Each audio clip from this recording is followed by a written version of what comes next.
Eo amin'ny tantarany Madagasikara tamin'ny taona 2024 taorian'ny fivoriam-betany Berlin sy tamin'ny taona 2024 teo dia nifanaiky ny frantsay sy ny anglisy, nanaiky ny anglisy fa homeny ny la Frantsa i Madagasikara afaka manao zay tiany atao eto Madagasikara i la Frantsa raha haka ny Madagasikara ho zanatany raha nandray izany ny prime ministre Rainilay Arivony dia teo akaikiny indrindra Rasanjy ilay manamboninahitra ka hoy Rainilay Arivony nanao teny fanoharana hoe io satrotra Rasanjy io raha homeko anao dia tsy hanaiky Rasanjy fa tsy maintsy handa ny teny ambara dia ny hoe i Madagasikara izay tian'ny Angleterre nomeny ny la Frantsa ka mikasika izay tantaran-Rasanjy izay dia misy boky nosoratany Zanora Mambazafy mpanao gazety namana nanoratra boky momban-Rasanjy sy izay lova napetrany ka nampahafantarina ny mpanao gazety androany izany boky nosoratany Zanora Mambazafy izany tatsika mikasika izay raha antsika amin'ny Antsara Kotomanana sy Andry Rajaonarivao. Miaveriny kolotsaina malagasy ankehitriny noho ny afitsoko ny teknôlôjia isan-karazany.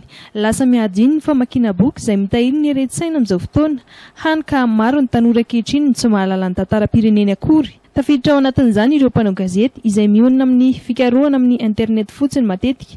Antony nanosika ny Zanora Mambazafy, mpanao gazety efa vokitraikefa, anoratra ity boky mirakitra ny tantaram-pirenena ity io izay mitondra lohateny hoe ny lova napetraky Rasanjy. Votoatin'le boky soratako ity dia mikasika an'le hoe Rasanjy. Izany hoe mifamadia ninona natao mamadika zany dia tantaram-piainan'ny Rasanjy mihitsy nanomboka tamin'ny fahazazany sy hatramin'izay fiafarany satria tsy fantatra misy hoe aiza marina izy milevina fomba ahoana nafaty azy. Zany hoe santonana nataon'ny Rasanjy zany izy nanisany nampiapanga natonga nitifirina ny Rainandriamampandra sy Prince Ratsimamanga.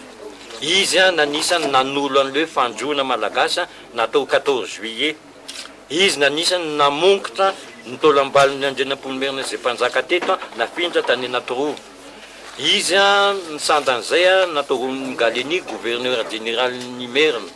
Dia farana izy nanisany 12 malagasy voalohany natao nizaka zoam-pirenena malagasy. Mizara ny traikefa tamin'ireo mpanao gazety zandriny koa i Zanora Mambazafy teto, nambarany fa tokony ho voky fahalalana mpanao gazety mba ahafahany mamoaka vaovao feno sy voaporofo.